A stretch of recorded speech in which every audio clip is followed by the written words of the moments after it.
You can't always. This is the death. Remarkably empty. Turn back towards God. Rise up.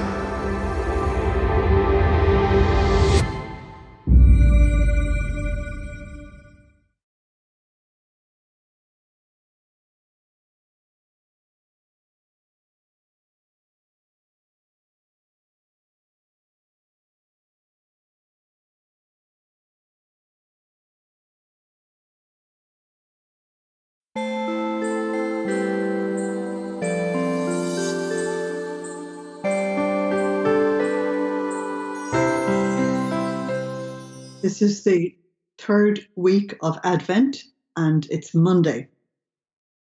And the first reading today is from the book of Numbers.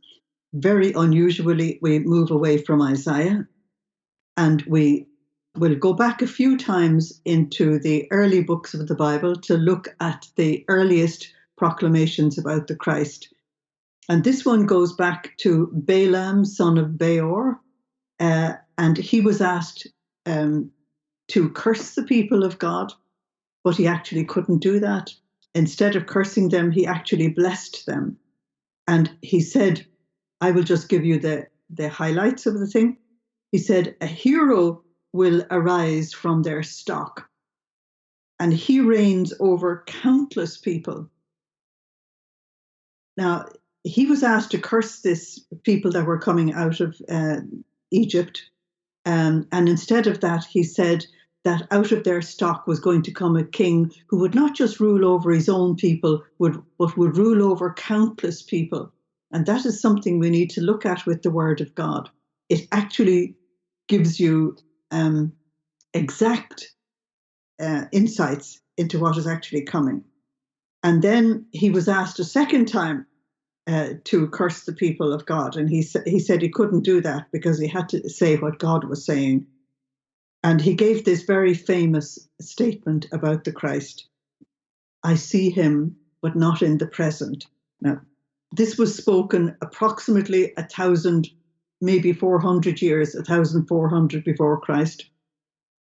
So it was definitely not in the present.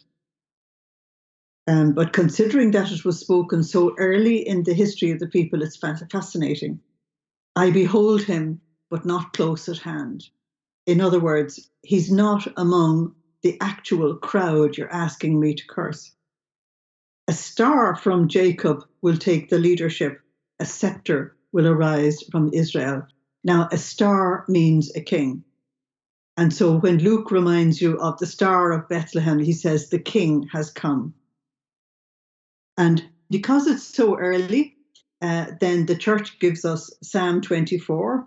And the main thing in Psalm 24, which is going to be repeated several times between now and Christmas, is, Lord, teach me your ways.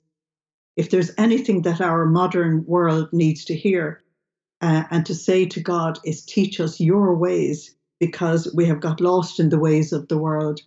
And so that message from that psalm is going to be given to us at least 3 times between now and Christmas. If we don't learn God's ways, we're not going to be able to walk in his paths, and we're not going to be able to participate in his kingdom. So the gospel for today is Matthew 21, and we're going to have different gospels given to us between now and Christmas. And this is an important one. It's a controversy between Jesus and the leadership of Israel, and they are challenging him. Where did you get your authority to cleanse the temple? And Jesus said, well, I'll answer that if you answer me a question. And the question is, what about John the Baptist? What about his authority? Everybody had accepted, by everybody I mean all the lay people, had accepted that John the Baptist was a prophet, and one of the greatest of them. It took Jesus to tell them that he was the greatest of them.